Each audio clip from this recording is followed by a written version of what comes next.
Hi friends, welcome to my channel. ఇవాళ నేను చేయబోయే రెసిపీ బ్యాచిలర్స్కైనా వర్కింగ్ ఉమెన్స్కైనా ఈజీగా చేసుకునే టమాటో నిల్వ పచ్చడి. స్టార్ట్ చేద్దామా? 1 కేజీ టమాటాను మంచిగా కడిగేసి తూడ్చుకొని కట్ చేసి పెట్టుకోవాలి. ముందుగా గ్యాస్ వెలిగించుకొని ఒక కడాయి పెట్టుకోవాలి. ముందుగా 4 టేబుల్ స్పూన్ ఆయిల్ పోసుకొని సన్నగా కట్ చేసి పెట్టుకున్న టమాటాలు వేసుకోవాలి. టమాటాలు వేసుకొని కలుపుకోవాలి. ఇప్పుడు కొద్దిగా కల్లుప్పు వేసుకోవాలి. ఇప్పుడు అంతా ఒకసారి కలిపేసి గ్యాస్ని హై ఫ్లేమ్లో పెట్టి ఒక 10 నిమిషాల కోసం మూత పెట్టేసుకోవాలి. ఇప్పుడు మూత తీసుకొని చూసుకోవాలి. కొద్దిగా చింతపండు గుజ్జును వేసుకోవాలి.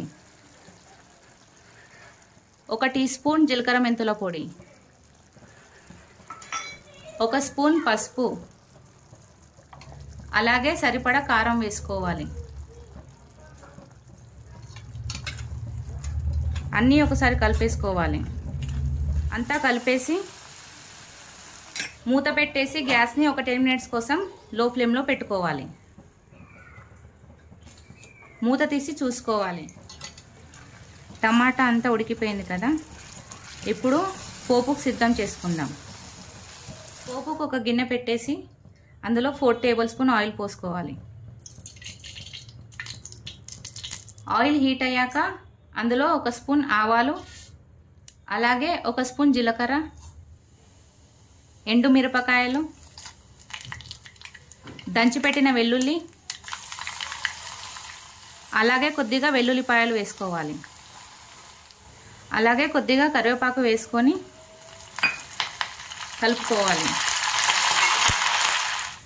ఇప్పుడు రెడీ అయిన తాలింపుని టమాటోలో పోసుకోవాలి.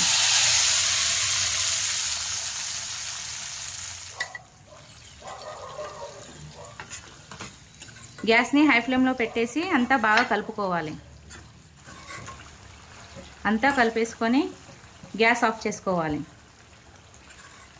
ఇంతే అండి, ఎంతో రుచికరమైన టమాటో పచ్చడి రెడీ. ఇలాంటి మరిన్ని వీడియోల కోసం నా ఛానల్ని లైక్ చేయండి, షేర్ చేయండి, అలాగే సబ్స్క్రైబ్ చేసుకోండి.